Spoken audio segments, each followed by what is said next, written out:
Hello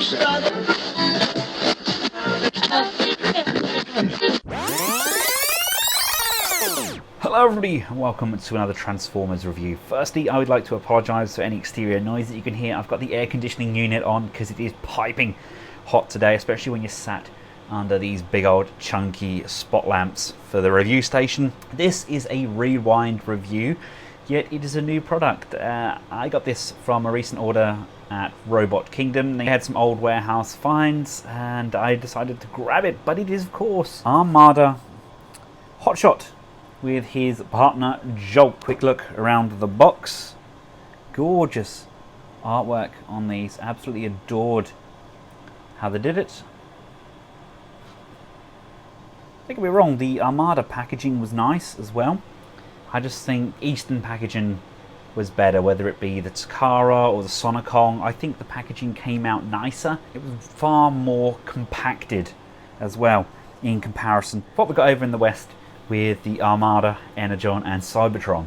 You know what, I miss the fact that we used to get full catalogues in with the figures. Ooh, I wonder who this could be.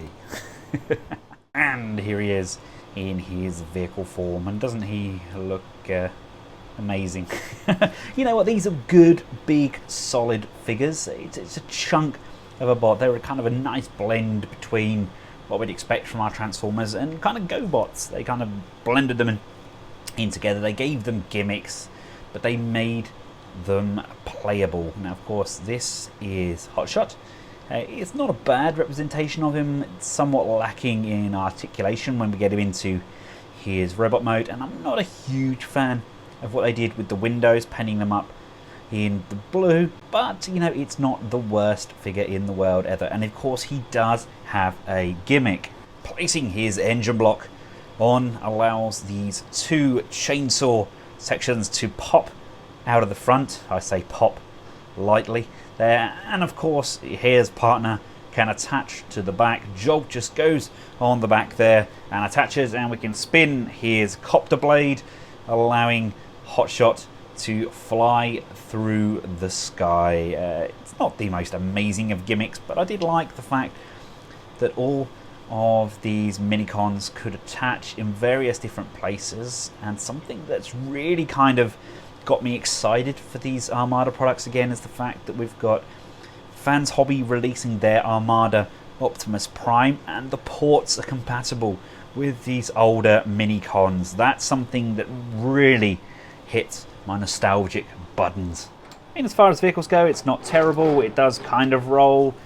We can still bring this chainsaw section back, so we can still have that kind of front gun section on there, very much like we got with Target Master Hot Rod back in G1. But I do like the fact that we can attach Jolt to the back there, but that's not his only location. The idea is we can also pop him on the front here using these pegs, and he can still attach, although that's not the best look for him in my opinion. But let's just attach him. Oh, once it's on, it's really on. There we go.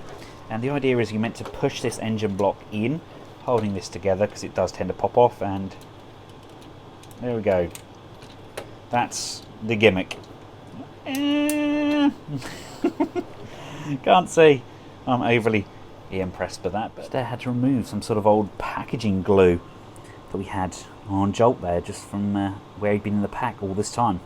Now, to get him transformed up, it's not the most elaborate of transformations, but you're meant to move his arms up, make sure that the legs are kind of in line with this backpack panel, bring that down.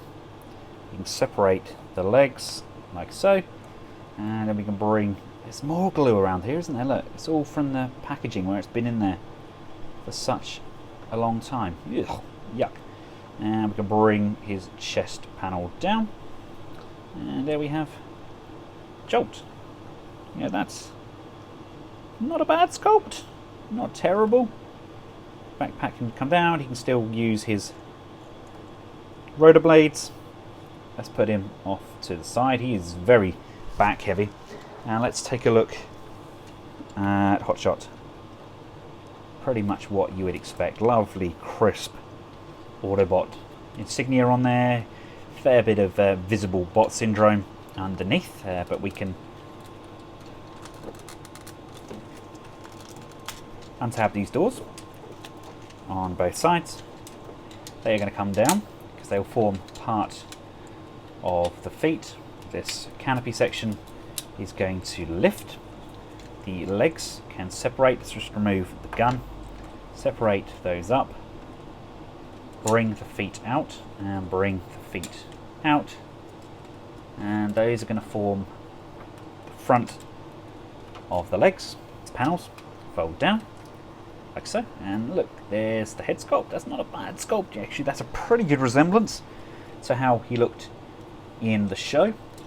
And these are just going to come out and down like so, and again out and around and down, and you can then rotate the legs around the right way and around the right way, and that's unfortunately that is pretty much it for his transformation. Something I do find quite humorous is the fact that we've got socket there in his hand, but his gun can't actually mount in his hand. The pegs are different. You really want a Minicon port. Obviously he can hold the likes of the Minicon Star Saber, and that's kind of how it's designed to go, but you can't really tab his guns into any of his hands. They're a little bit too big. I suppose we can always put it on the side of his head up there. Slight oversight, I guess. but yeah, that's Hotshot. You know, he's not terrible.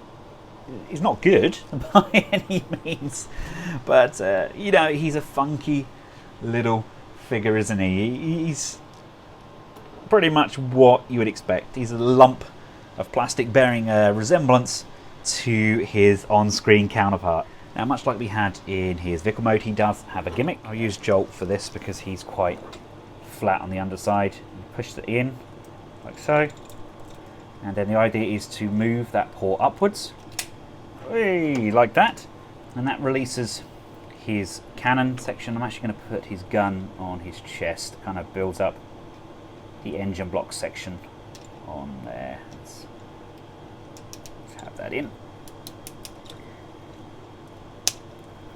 Like so. There we go. When this peg comes up, it should spin and fire. Whee! And one last gimmick. There's also a tab in here where this lights up. There's an LED light. It's just LR444 batteries in there. I don't have a Star Saber or anything to hand, but you slide that in and then you press this and that lights up the Star Saber. So they all have these little gimmicks. I believe that Jolt could probably hold his gun as well, which is a nice little touch. But as far as modern figures go, here he is alongside Studio Series figure and of course New Age figure. So they're very different scales here, but these two are pretty much the same sort of price, which is mad, isn't it, really? But yes, he's outdated. His articulation is kind of next to none. We've got some hip rotation there, so the legs are on a ball mount. You've got some rotation on the knees. Head doesn't really move. The arm's going to come out, swivel, and a little bit of bend on the elbow, but that is it because he's got all of these gimmicks built into him. But at the time, these were loved. These are great, fun toys, and I'm glad to be kind of rekindling my romance with them. I think these are going to look sensational alongside the likes of the fans' hobby release when we get it, and I'm glad I've got them. I do have Optimus Prime with Jetfire and Overload. I do have Megatron and Tidal Wave. I'm kind of trying to build up the odd figure here and there. I'm not going to concentrate on collecting them all because that is a very slippery slope. But when I find them on places like Robot Kingdom, and they're remarkably cheap, considering they're brand new and sealed, then yeah, I'm going to jump at the chance because I absolutely adored these programs growing up. I was born in the mid-80s, so I would have been in my late teens, and it kind of rekindled my romance with Transformers. Thank you all for taking the time out of your busy days to watch my content. If you found it useful, give it a big thumbs up, share, and of course subscribe. If you feel like checking out the Patreon support page, I've included a link at the end with the credits. And until next time, for myself and the rest of the Collectables household, thanks for watching, goodbye.